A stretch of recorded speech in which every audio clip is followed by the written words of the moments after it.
नमस्कार, belated happy Dussehra. सबसे पहले तो मैं आपसे देरी के लिए क्षमा मांगती हूँ। मुझे ये वीडियो कल ही बनाना था लेकिन कुछ काम के चलते हो नहीं पाया। आज मैं कोई रचना लेकर नहीं बल्कि मन की एक पीड़ा लेकर प्रस्तुत हुई हूँ। तो बात ये है कि दशहरे के दिन जैसा कि हम सब एक दूसरे को विश करते हैं, मेरे एक फ्रेंड ने मुझे विश किया हैप्पी दशहरा। मैंने भी रिप्लाई किया हैप्पी दशहरा, जय श्री राम। अब सोचिए इसके बाद रिप्लाई क्या आता है।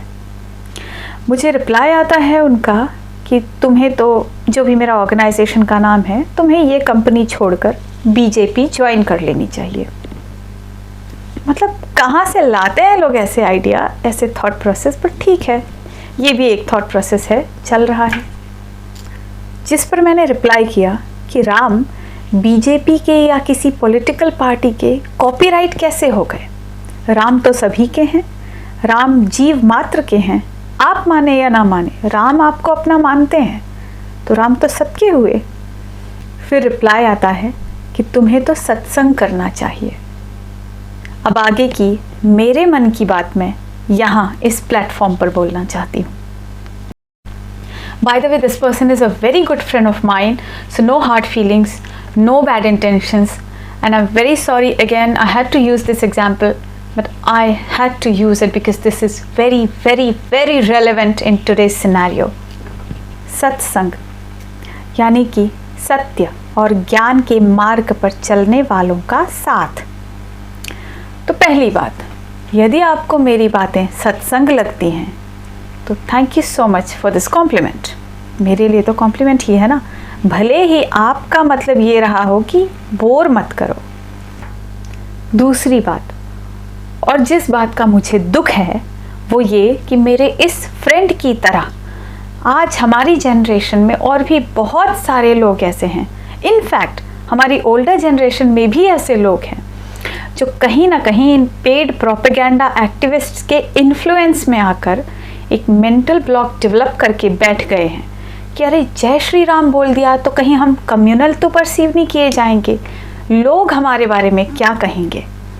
मानो हमारे परम पिता, इस समस्त सृष्टि, पूरे यूनिवर्स के पालनहार राजा रामचंद्र का नाम लेना एक टैबू हो गया है। कोटि विप्र वध लागहि जाहू, आए शरण तजहि नहीं ताहू। राम की शरण में वह व्यक्ति जिस पर करोड़ों ज्ञानी जनों के संघार का दोष लगा हो, वह भी अगर राम के शरण में जाता है तो राम उसे भी अपनाते हैं। ऐसे श्री राम का नाम लेने में हिचकिचाहट किस बात की? लेकिन इस सब में इन लोगों का दोष नहीं है। इसका सबसे मुख्य कारण है आज की एजुकेशन सिस्टम। हमारी शिक्षा प्रणाली को ध्वस्त कर दिया गया।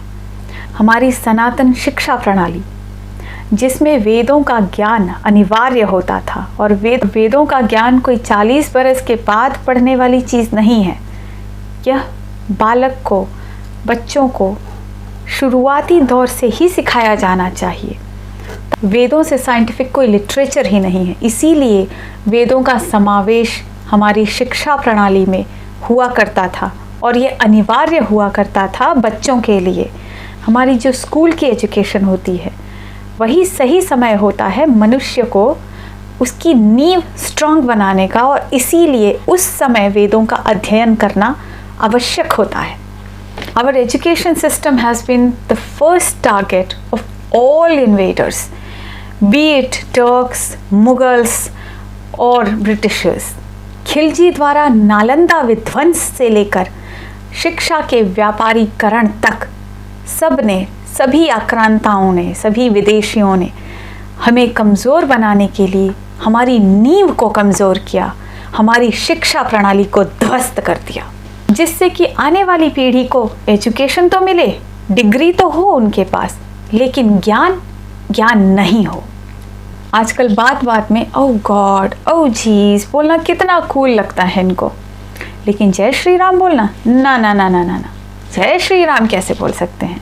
जय श्री राम बोलते हुए इनके जो स्वर तंत्र हैं मानो कुछ समय का अवकाश लेकर तीर्थ यात्रा पर चले गए हों।